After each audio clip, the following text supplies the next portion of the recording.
these days you got enough, man, you got enough to worry about. You got folks just flooding your inbox, people calling you. If you have an office, people banging down your door. Why turn on another communication channel? Oh, I know what I would love to do. I would love another thing to manage in addition to prioritizing across my practice management system and my inbox and the stuff that just came in the mail and the people that are coming into my door. So why even wade into text messaging, into Slack, team chat, stuff like that? Should you even let clients talk with you via those channels? It's Q&A Friday. We're covering a bunch of stuff. We're covering that. We're gonna be all over it. We're gonna cover how to determine who to delegate tasks to, some ideas for value-added services, unbelievable story from a guy that I met on a flight recently. Not a big deal. I flew recently. Not a big deal, okay? How to manage outstanding requests to clients and what to do when your boss just isn't ready to take a step into the future, but you are. How do you manage that? Come on in. It's Q&A Friday. Let's do it. Welcome to Q&A Friday, where we talk shop on all things running wee little baby accounting firms. Not wee little baby. I say small, and my head small is like 10 million and under, which is still pretty good sized business.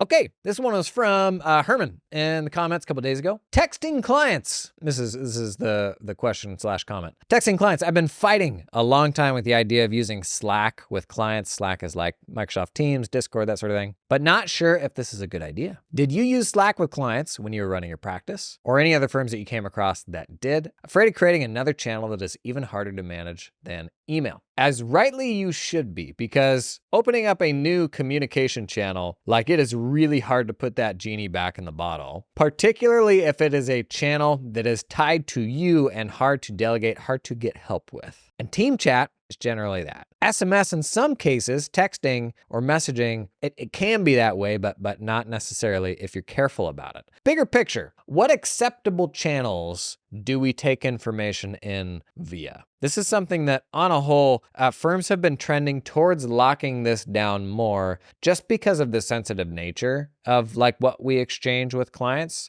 There's a question of is it even a good idea to do SMS with clients because that's just an unencrypted communication channel. There's a whole security side to this that is a pretty compelling argument to the majority of this needing to live in, the portal side of your practice management app or whatever that interface is between you and your clients. That being said, my practice and the way that we were building was pretty white glove and trending to be more white glove because I'm just of the opinion that as the productized solutions get better, as AI makes those things better, the tools and the robotic solutions are going to continue coming up market really aggressively. And so I always shy away from getting too restrictive with clients. Sometimes that bit me. Sometimes I wasn't rigid enough. We would be very accommodating, and there were some clients that understood the value of that and were willing to pay for it, and some who wouldn't.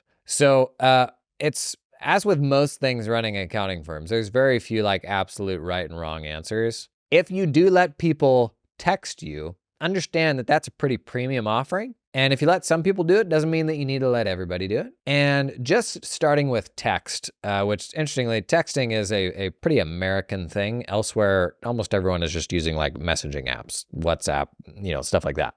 In the US, carrier, SMS messaging, take care to do this responsibly with a solution like OpenPhone, a VoIP provider where other team members can get access to those messaging channels. The last thing you need is a communication channel that is just between you and your clients that can't be delegated, where someone else can't come in and pull a copy of that message and put it where it needs to go. That's the trap that a lot of folks end up in, where the firm owner gives their cell phone number out to a whole bunch of people and they can never quite recover from that because if it's just your phone number and the only place those messages go is your personal device, it's really hard to get help with it. We've talked in the past about ways around that. In fact, real quick, because a bunch of people now are going to say, how am I ever going to find that? This is the job for JasonBot, our AI assistant. JasonBot, here's the prob, is I got a cell phone and I gave it to all my clients.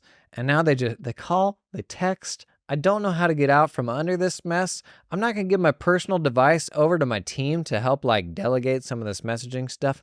What do I do to get out from under my own cell phone number? I sure have. You have no idea. Tell me more about this. How do I split off the business stuff from my personal stuff? Real practical. How do I do it? Ooh. Warmer. Okay, listen. I thought that was going to be a shortcut to a concise summary of some things we've covered in the past, and it was not. You lose today, AI. If you're stuck under your cell phone, get a VoIP provider. OpenPhone's my favorite. Basically, they give you a phone number, a new business line. You tell everyone that has your personal number, all your work people, all your clients that have your personal number, I'm changing phone numbers to this. You don't even say I'm moving my business numbers over here. You just say I'm changing my phone number. You will never reach me here again. And they have to reach out to that other number. Now you can set up like custom notifications for that other number where it will only ring through to your phone like from 8 to 5 or something like that. You can pull other team members in to see calls, to see messages, to even respond to messages and all that. That is the best hack I have for how to get out from under that personal cell phone that folks won't stop calling. I'm going to be honest. That's the first time our AI assistant has kind of crapped the bed. His first suggestion was Slack or Teams. Buddy, that ain't what Slack or Teams is. Bad robot. So whether you're coming from a place where you are crushed under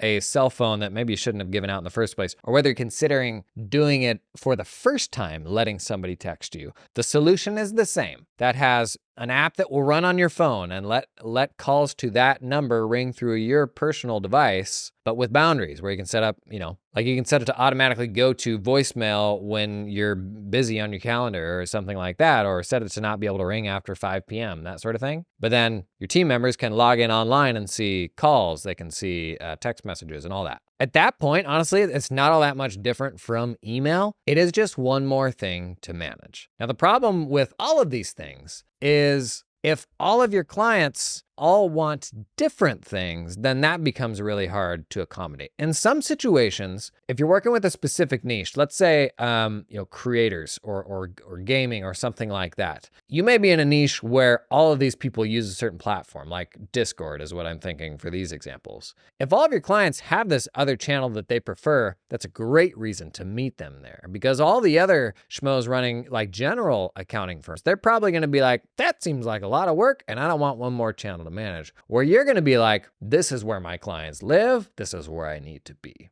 So it kind of depends in that regard. But again, as with all things firm running, there isn't a right answer here, an unaligned answer. If you're going to be a super turnkey, super productized, automated solution, you probably don't have a lot of room for flexibility. If you're trying to be super white glove and bend over backwards for your clients and they're willing to pay top dollar for this, absolutely. Let them talk to you however they want to talk to you, with the big asterisks, be thinking about security as well. Now, one real world example of where I did begin working with clients over Slack, we had a growing number of dental clinics that were using Slack for internal messaging, for kind of ops related stuff. And these dental clinics, we were doing like kind of full back office stuff for them, bill pay, cash planning, payroll and benefits, accounting and tax. But a service that we rolled out that was actually really good that we could charge top dollar for was we would manage a user inside the company's Slack called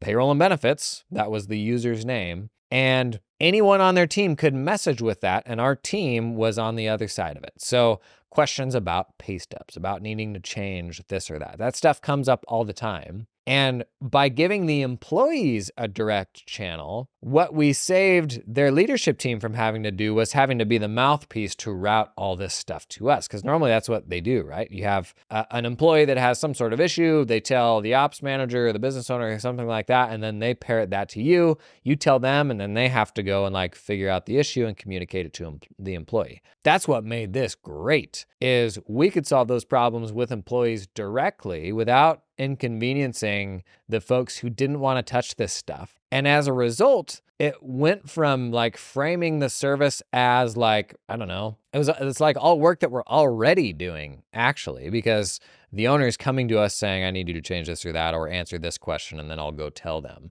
Like, it's all work that we're actually already doing. But when we said, have them come to us directly, all of a sudden they're like, yes, please, thank you. You're going to save all of us a pile of time. And we generally wouldn't go into doing one of those for less than $1,000 a month. And so we're talking about $1,000 to field, I don't know, 2 to 5 employee questions a week. That are usually just trivial things like folks not understanding how to read a pay stub. Like that was the bulk of it. But their team loved it because they could come straight to the horse from whence mouth the answers were bequeathed, and the owners could be removed entirely from the process. And this team, these dental assistants, they didn't have email addresses. Like in a dental clinic, these people don't sit in front of computers. So like they're not given emails and stuff like that. But this was what they used for messaging. And so this made a ton of sense for that service. But what it wasn't was a way for the client to get in touch with me. So the answer here is it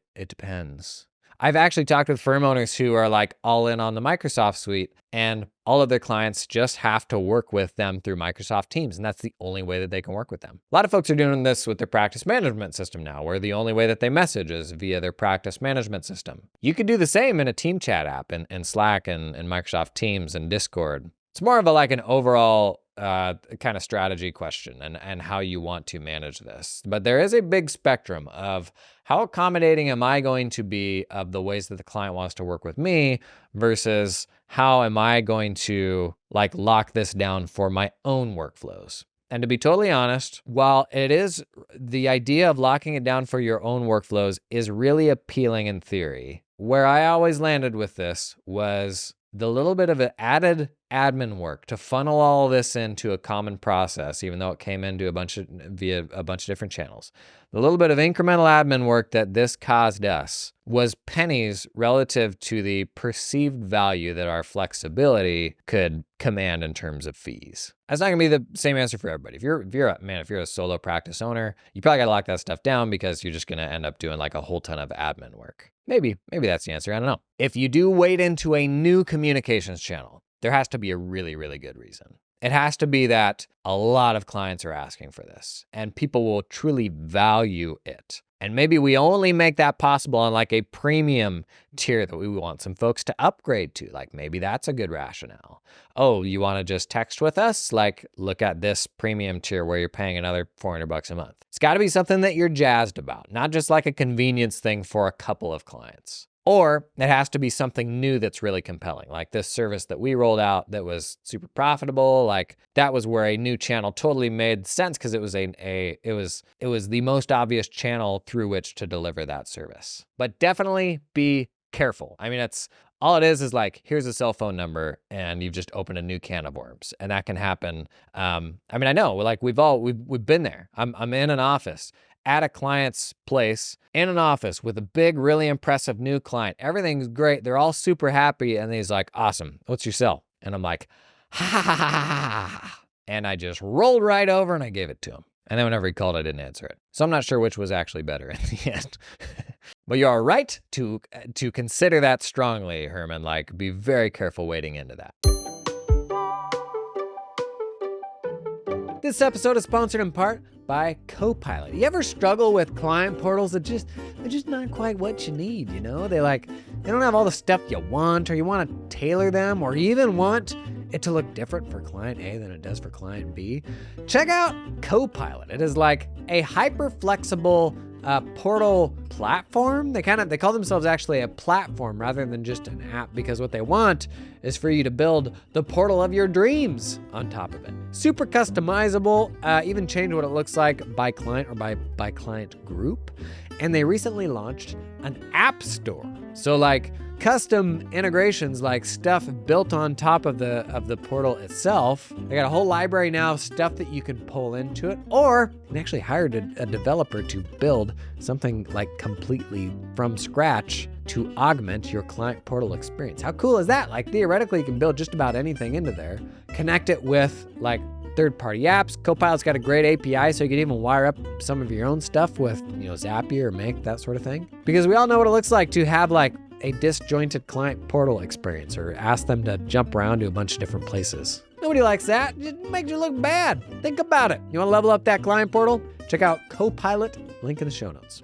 This episode is brought to you in part by Teamup, helping you recruit top Filipino accountants without any ongoing monthly fees. The difference between Teamup and all the other offshoring options is that Teamup helps you hire staff directly. No middleman. You work directly with your new hire in the Philippines. Hire the person, not the company. Guys, gals, gang, here's just a few reasons to hire directly. You have access to higher level talent. Makes sense. You have complete control over team culture and training. They keep 100% of what you pay them, and it's a lot more affordable for you, so you can retain your team for the long term. Teamup can source accountants with experience working at US or Australian firms, familiar with tools like Xero, Cubio, and Dex. Also recruit specialist roles, team leaders, tax specialists, administrative assistants. Thought experiment. What if you had an executive assistant for the first time this tax season?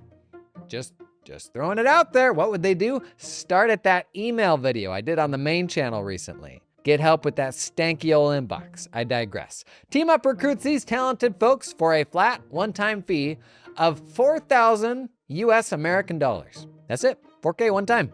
Somebody at Robert Half just did a spit take. Robert Half reference. We ever gonna get Robert Half to sponsor this pod? Not anymore. And they can connect you with an affordable employer of record if you need help with payroll and compliance once you hire that person. Big fan of hiring in the Philippines. You know I did a bunch of that. Check out the link in the description to learn more about Teamup. Okay, Freedom Folio commented earlier this week. How do you determine which team members are suitable for delegating tasks to? Like you, I tend to delegate quickly, but I've discovered through experience that not all team members are prepared or willing to handle extra responsibilities. I've seen people be bad at this. You darn tootin'. The fact that you're willing to give somebody a thing to do does not mean that they're necessarily prepared to do that thing, right? Now, I don't know, it's hard to, different people could hear this question very different ways. And so just to acknowledge straight off the top, there are people that I've worked with and a lot of people out there who have way too short of a fuse and way too high of an expectation of folks to read their mind, right? So we don't want to be that person. The one who's like, you couldn't just like mystic your way into figuring this out all by yourself. Like, you're dead to me. This is common sense. Common sense. That's my favorite, like, old-timey accounting, I'll say it, accounting guy-ism. Like, in my head, it's this old white dude who's been doing this for decades. And then an intern comes along and doesn't do something the way that they thought they would do it. And he's like, dumb. That's just, he like turns to his colleagues with 10 years experience and he's like, that's just common sense, right? And they're all like, yeah, no, yeah. It's like, okay, look to your left, look to your right. Both these people have 10 years experience. You have 100 years experience. Nothing about what you know is common sense to this new person. So when it comes to delegating, we don't want to be that. We don't want to be the person that's just like chucking stuff to the side and not doing enough to explain exactly what our expectation is, right? And a side note here, getting help with delegation, delegating delegation, as it were, this is actually a great hack here. I shared in the past, I had a member of my team who was this new guy who was great at documentation. And what his senior did, another member of my team, was, I mean, just like so hilarious in retrospect. What an introduction to the profession. And so that sort of sitting with someone, that was pure waste. But pulling somebody in to see how you do a task, or even letting them do this asynchronously. So you're going to do a task they're going to do no matter what. Hit record, start recording your screen. And you've got that 30-minute thing captured. Have somebody else take a first stab at documentation, and then you review it. You will find that is 10 times easier than you having to motivate yourself to document it from scratch. It really is. So don't be afraid to get help with getting help. Every time you hear a new idea or something like this from this podcast where you're like, oh, great, that's really cool. You're listening to it and you're like, this is exciting. And then you get to the end and you're like, whew, I need a nap. I have a job already. I'm tired. I don't want one more thing to do. And so I really encourage people, if there's something you're excited about, the best thing you can do is share it with another person in your firm and say, take the lead on this or help me with this. And that can be really helpful. So delegation, who are the right people to delegate to? No matter who you're delegating to, the better the expectation is and the more clearly it's outlined, the better the result will be. So that's just regardless of who it's going to. Let's try to do a really good job of documenting exactly what our expectation is when we delegate that thing. And you don't have to do it all yourself. Get help. I don't think I have a perfect answer for you here, Freedom. I can say what my approach was, which as we went from a very legacy firm to a more traditional firm where a lot of that responsibility got delegated down off of what was formerly the partner layer, and that is the partner layer LAIR. Step one for me was assigning the champions of specific technical matters, each of the tools that we use. So every single app within the firm had an owner, somebody who was the guru. And if they couldn't give you an answer, it was their responsibility to go out and find one. And so that was step one, assigning responsibility for all of those domains. And that enabled a lot of delegation because anytime something came to me about any of those domains or apps, I had a person that I could send that question or that problem to. Like, there's an owner for this and it's not me, I'm going to send it there. Same thing for clients. So getting every client having an account manager that was not me. So client specific things could go to them first as well. And there's going to be the easy delegation here is when there's a very obvious person that already is kind of that tribal champion of that thing, right? Like where everybody naturally looks up to them and already kind of goes to them, whether they have permission or not, for those specific topics. So those people, unite them. They're the first ones that you say, okay, you're now the owner of this. But when you do that, it makes it more glaring where the gaps are, like what things still need ownership and where you don't have the right folks on your team to fill that void. And my best advice is to do the really hard work of finding the people you need. Because the people that you need are going to change over time. Like if you're shifting what the firm does, if you're changing, especially if you're moving responsibilities around a lot, sometimes you can find that if a firm looked one way for a decade, it's probably collected the people that work great within that system. And if you try to make a hard left turn and change that, you can't assume that you're gonna have all the right people on board to make that happen. So when it comes to assigning the champions of all these domains within a firm, make the obvious placements and then figure out a plan for filling the voids. After that, you've got all the stuff that kind of slips through the cracks, right? And so that's where you consider why is this stuff still bubbling up to me? Like what are the areas where we haven't been able to assign a champion yet? I found in the course of designating champions, you had folks that rose to that and folks that shied away from that. And in that process, you found folks with an appetite to take on more who are like, yeah, give me this, give me that, give me the next thing. And that would inform kind of the subsequent stuff that we would send their way. Depends on the size of your firm.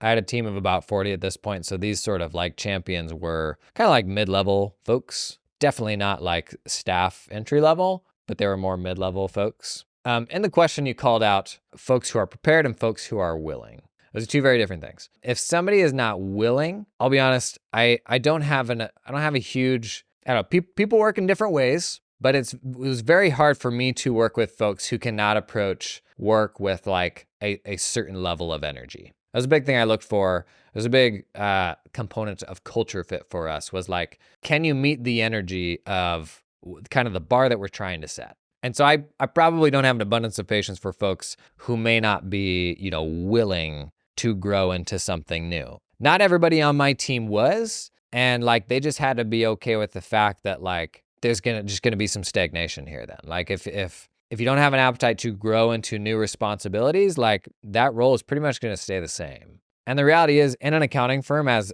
the world around us is changing, an accounting firm itself cannot stay the same. So it's not realistic to let someone stay in a seat without changing for a couple of decades, I don't think anymore. Anyways, if it's an issue of are they willing to do it, that's going to be hard for me to handle. If it's an issue of are they prepared to do it, I try to rely very little on someone's past experience or natural aptitude, and as much as possible try to build a system that is foolproof, that is dummy-proof. The more foolproof that system is, the less expertise it's reliant upon, and that was kind of the name of the game for me. So how can we build a system that is so good that new hires can come in, immediately contribute, and do what is generally considered highly technical work at a high level? And I think that's possible the better your systems are. So there will be folks that you work with where no matter what you do, it just falls on its face.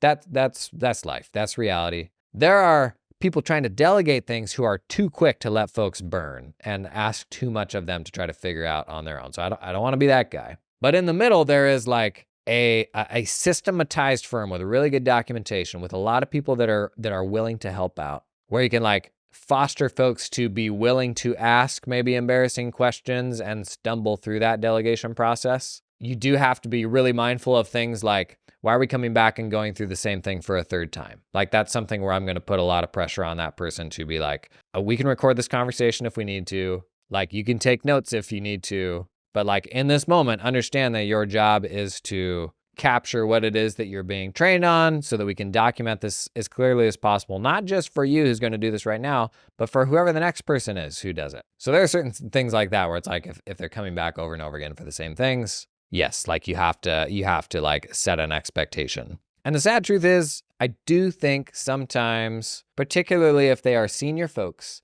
good people, let's say quote unquote good people, can let the wrong folks hang around too long. I mean, I've got so many examples of this. Coming into a legacy firm, the HR person was the wife of the previous managing partner. We had an admin lady who had been with the firm for over 40 years. So what am I going to do? Come in and fire these people? Like, some of these things are harder than others. This is, for me, it's not unlike what we've come back to a couple times this week. The notion of, I'm okay actually being really premium if I'm giving away a lot of value. Like we did this in COVID relief. It's super generous, free resources to help people do it themselves. And then if they wanted us to do it, it wasn't because they couldn't do it. It's because they didn't want to. And then we're going to charge top dollar for that. We talked about this through the lens of like self-service support. If we have a bunch of free resources where people can get to the answer themselves, and that's all really rich and really well done, I'm probably going to make my response times, like expectations for how long it takes my team to respond to clients, a little bit longer, because you have everything that you need right there. I'm not going to feel bad about making that longer because we've invested in a really good self-service version of this. The way that I approach delegation, honestly, is not too similar. I'm going to be extremely willing to meet people where they are and build really good documentation and take the time that is required to brain dump this process onto someone else. And recognize they're not going to get it perfect on the first try. And there's going to be a lot of things that I'm not going to think of that I never communicated. I was not very good at that. But I'm going to balance like being very nurturing in that regard to then having a very clear expectation that if this is what we discuss and this is the way that it needs to be done, then we're going to stick to that. And if we've like taken the time to go through it, like that's the rule. That's what it is. And so I've had some of those conversations where I invested a bunch of time in this happening, and in the end, it felt like it like wasn't captured, or like the person didn't think ahead to like make sure that they weren't going to miss any of those details. That I'm going to have like less patience for, right? But again, like lean into like, can we record this? Like just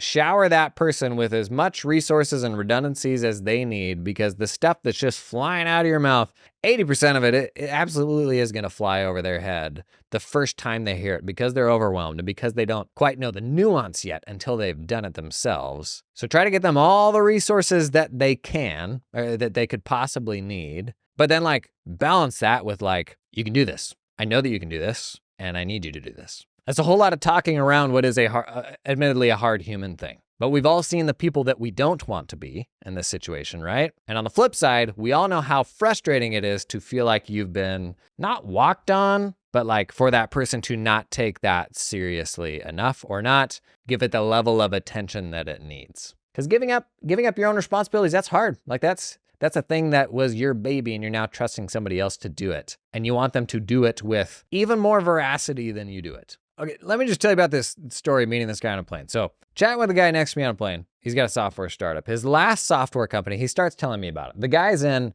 commodities logistics. So giant like cargo ships, but they don't ship big containers. They ship commodities. So like 20,000 tons of coal. Been in this kind of industry his whole life. A past company he built, what they did was they were a database of all sorts of information about ports all around the world, the giant ports that these ships come into. Information like how wide of a ship can it facilitate? How deep is it where it comes in to like know that like, will your ship actually fit?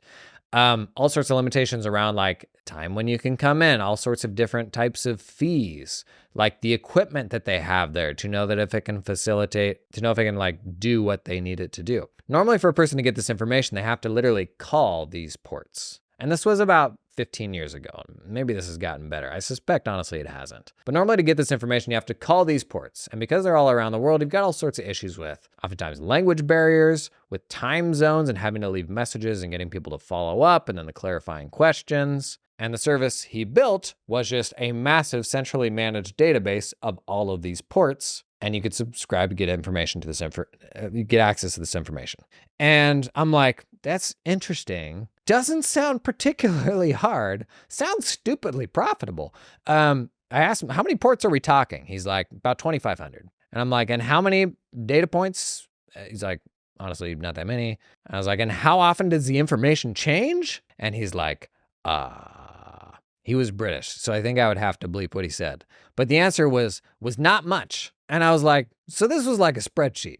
He's like, yep. He sold this company for north of $10 million was what I could gather. And it was cash flowing millions a year. And it's such a great example of a dumb, valuable business and how he was like the only one that could do that because he knew the unique problems that the folks in those like doing those sort of logistics had. And last week in the Q&A, we talked about a question, a person considering like rounding up information for clients on reporting requirements for all these different locales like in a state. I think it was Washington State. I shared a story of, I had this Colorado client where they did mattress sales, retail mattress store, and all the sales tax was calculated based on the destination. And so you had to calculate tax for the city, for the county, for the special district, and for the state. I think it was those four according to the destination. So pretty much every sale was a unique combination of all these different sales tax calculations.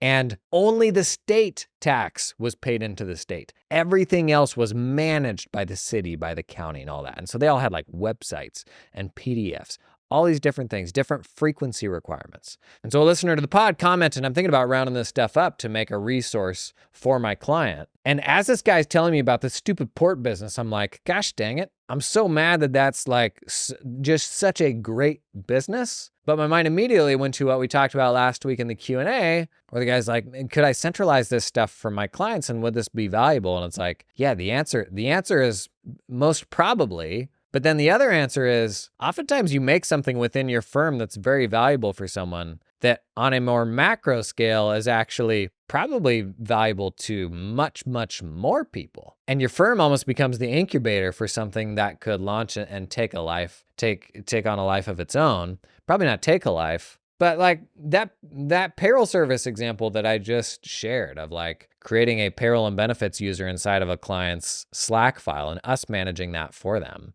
There's probably a pretty rad standalone payroll business. Did I just say rad payroll business? Ugh.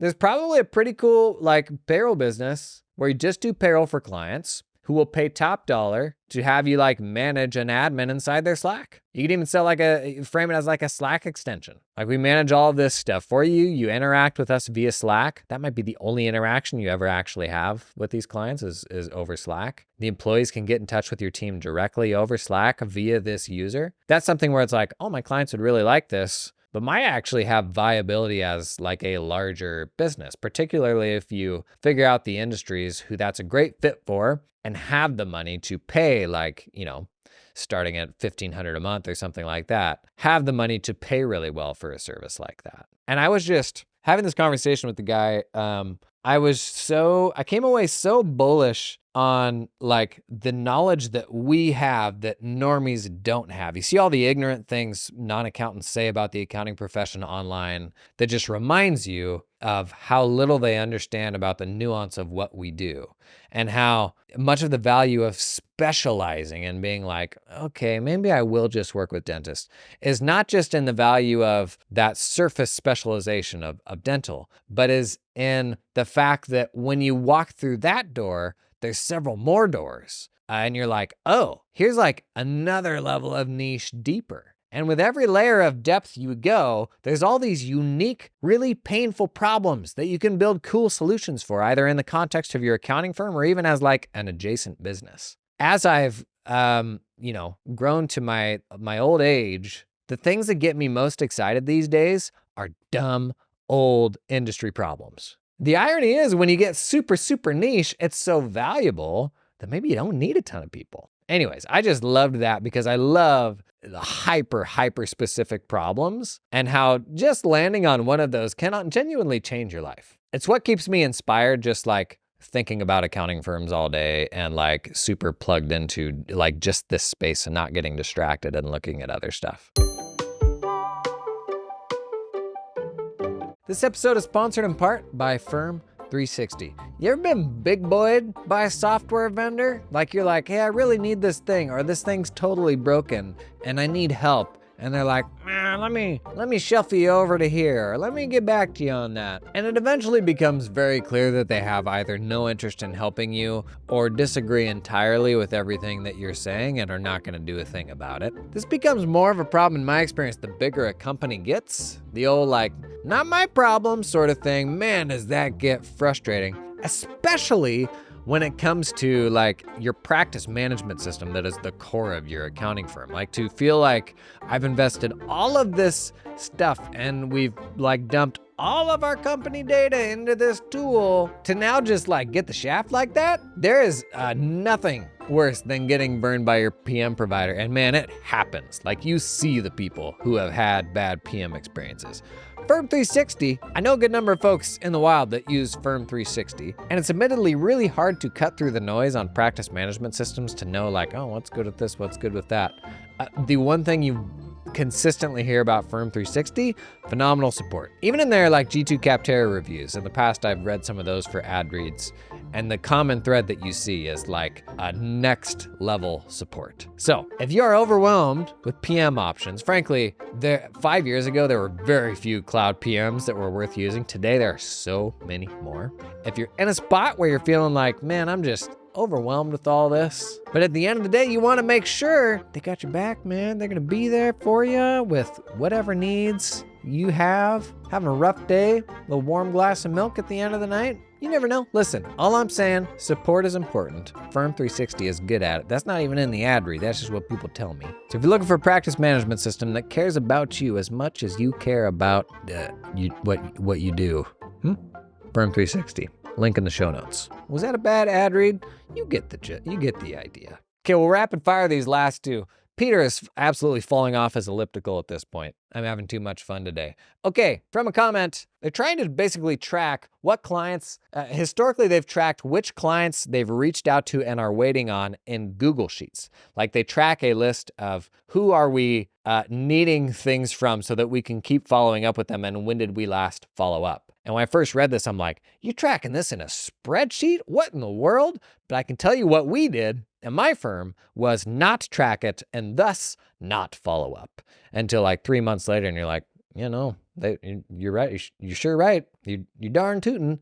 They haven't gotten us that stuff back. Good luck with that sentence, transcript maker. We didn't track that stuff at all, like who we were waiting on, and as a result, nothing happened with it. So some form of tracking, even if it was manual, probably would have been better. But particularly the frustration here is with the firm owner that the team does not always follow up. So should we be putting all this stuff in spreadsheets? Like, how do I get them to follow up? Step one, there needs to be a rule. Rule number one is to make a rule. Your team needs to know exactly what the expectation is, and then you have to hold them to it. So what is the rule? Are we supposed to follow up every week, every couple days, every month?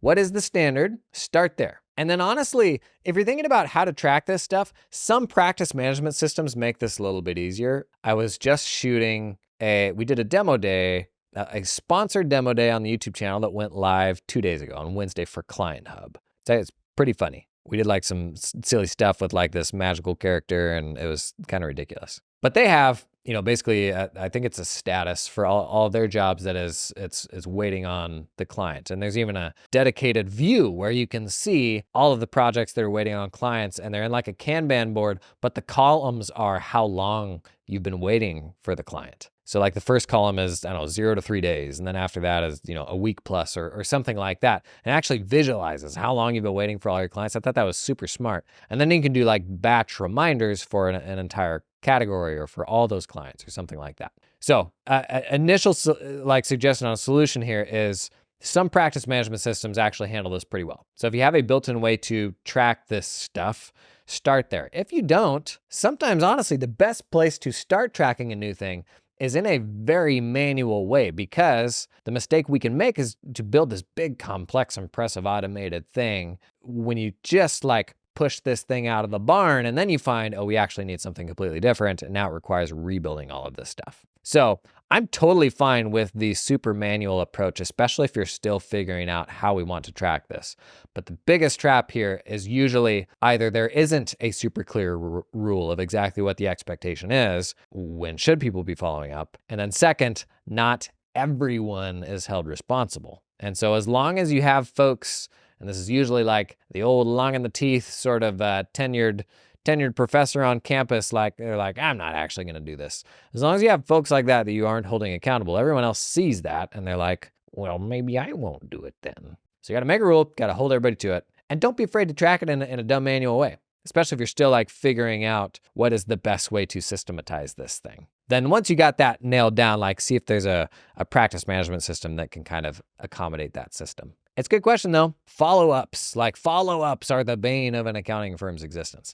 Last one here. This will either warm your heart or make you die inside a little bit. We're looking to stop using QuickBooks because they're forcing the online version, and my boss is not open to that. We have over 300 businesses that we do payroll, bookkeeping, and taxes for. What would be your recommendation on software? The easy thing to say here is my recommendation is new software, anything but QuickBooks Desktop. Here's the thing. Everybody's living in their own reality, like within kind of what they know. And there are a lot of folks still who will die on QuickBooks Desktop or some other desktop software. And the reality is, it's because nobody's proven to them that there's anything better yet. And for a lot of these folks, they built their career, they built super profitable businesses for decades on a tool that now Intuit's no longer willing to sell them. And I can understand how that is frustrating and scary and all that. Honestly, like in the case of this firm and where things are at today, I generally don't know that there's a business to be built on QuickBooks Desktop. I have a hard time seeing that working. It doesn't mean that you couldn't, if you really want to stay desktop, that you couldn't go and find another solution to do something similar. But things to look out for just in general, without without zooming straight into this example in particular.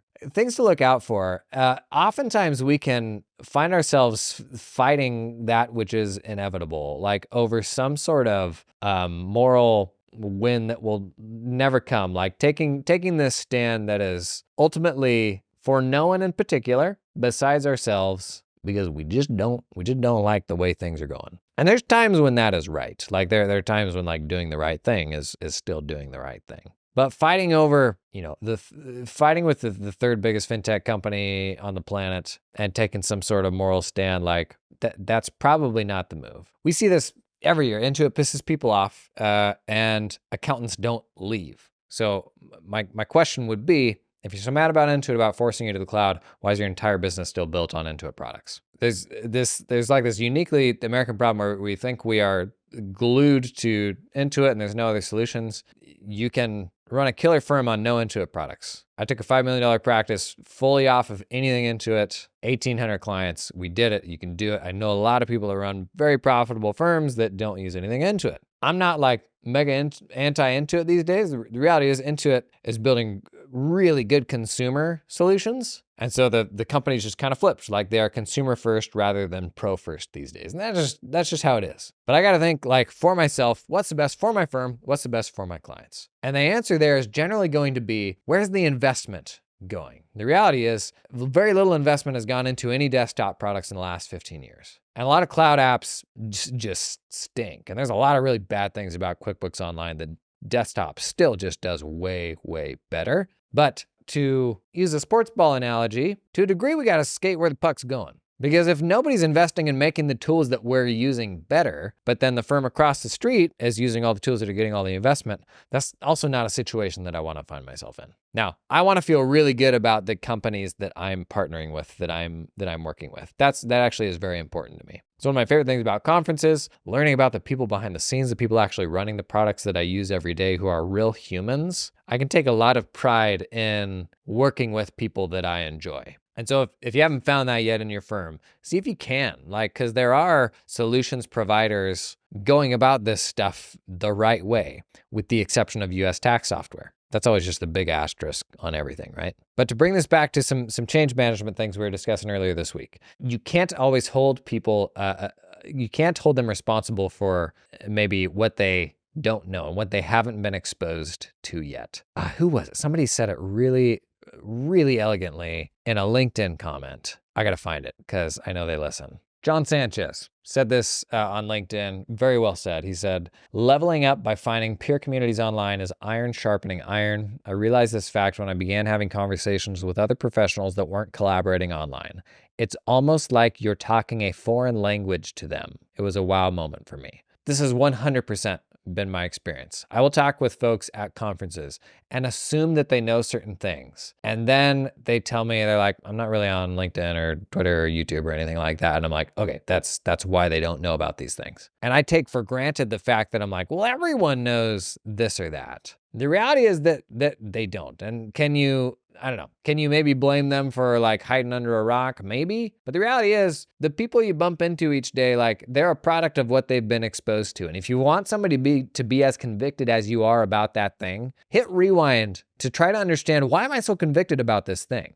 This is one of the highest and best uses of my YouTube videos, is convincing people of your position. And it's helpful and they're logical, and somebody can see the merit in it just by kind of walking through the steps and being like, yes, it makes sense. But once they know a few firm owners who are successfully running a firm on the cloud and moved off of QuickBooks Desktop or whatever that example is, once you know people in the wild who are doing it and finding success, then it gets way, way easier. And in this example, this is a person who commented on a video, who's watched some of my videos, and they now have the job of going back to their boss who does not have this context, and they're like, how do I climb this mountain? That's hard, man. But the best advice I can give is back into, why am I so convicted and how can I get my colleagues that same exposure? And it is why next week, what a great segue. We're devoting next week to getting our firms to a place where the work that we do is more kind of scheduled, taking control of capacity rather than sitting back waiting for the stuff to come in and then trusting that it'll go out on a timely basis. A lot of really powerful changes that I've seen come from this. People talk about it a lot with tax work, but for pretty much any type of accounting firm work, moving to a very intentional, scheduled year has tremendous benefits when it comes to taking back control of your own life and how much you want to work, when you want to take that vacation and all that. And we've talked about it on this podcast a lot, but something I'm going to do differently next week. I'm going to focus on telling the stories of others and letting them tell what their experience was. Some experience is going to be good, some's going to be bad. And so it's not even necessarily to convince you of a thing, it's to enrich your perspective. Because it's one thing for me to tell you what the right thing to do is. It's a whole nother thing for me to enable access to a bunch of people with real life experience. Like you're sitting down across the table from them and they're walking you through the nitty gritty of how they did it. That stuff is gold, right? That's what gets me excited. That's what next week's gonna be all about. And so as we are coming up with these great ideas and all of that, we just gotta recognize our headspace is in a wildly different place than most folks in this profession, and by extension, the folks that you work with every single day. And so generally, they're not the problem. It's very easy and maybe human nature to be like, why can't you just think like me? When the reality is we're all programmed by the things that we consume, and what you're consuming is probably very different to what they're consuming, right? So with that in mind, next week, it's going to be a bunch of folks sharing their experience transitioning a firm to a more sort of scheduled, intentional setup. What went well, what didn't go well. It's going to be great to get your questions along the way too, and we'll feed all that into a Q&A next Friday. That'll be kind of a slightly different format next week. I'm looking forward to it. I'll see you there bright and early Monday morning. Bye, gang. See y'all.